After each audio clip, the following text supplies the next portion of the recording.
Syarat sah pernikahan dalam Islam. 1. Calon pengantin beragama Islam.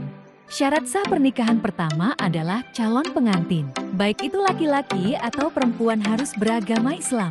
Apabila salah satu calon mempelai belum beragama Islam, maka pernikahan tidak akan sah. Oleh sebab itu, jika salah satu calon mempelai belum beragama Islam, ia harus beragama Islam terlebih dahulu. Mengetahui wali akad nikah bagi perempuan. Wali akad dalam proses pernikahan ini harus ada, karena jika berarti pernikahan menjadi tidak sah.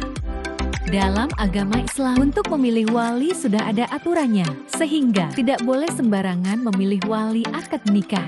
Ayah kandung adalah wali nikah utama bagi mempelai perempuan. Jika ayah kandung dari perempuan sudah meninggal dunia, maka calon pengantin perempuan dapat diwalikan kakek saudara laki-laki sah, ayah si ibu paman, dan seterusnya yang sesuai dengan urutan nasab. Yang ketiga, bukan mahram. Pernikahan akan dinyatakan tidak sah jika kedua mempelai merupakan mahram. Dengan kata lain, pernikahan dapat dilakukan dengan bukan mahram.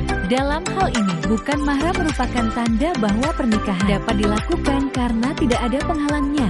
Selain itu, bayi calon mempelai harus mencari jejak dari pasangannya. Apakah semasa kecil diberikan oleh ASI dari ibu yang sama atau tidak? Jika diberikan oleh ASI dari ibu yang sama, maka hal itu termasuk ke dalam mahram, sehingga pernikahan tidak akan bisa dilakukan.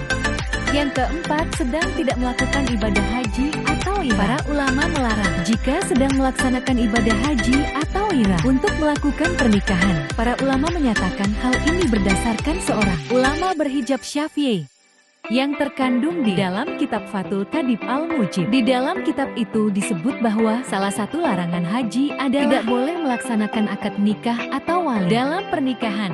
5. Dilakukan atas dasar cinta, bukan karena paksaan. Terjadinya pernikahan harus didasari atas dasar cinta, bukan atas dasar paksaan. Apabila pernikahan terjadi karena adanya paksaan, maka pernikahan itu bisa saja dinyatakan tidak sah.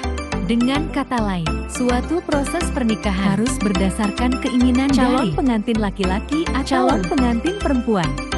Menikah dalam Islam. 1. Adanya calon pengantin. Calon pengantin harus terdiri dari laki-laki dan perempuan yang bukan mahramnya, dan calon pengantin perempuan tidak terhalang secara syar'i untuk menikah.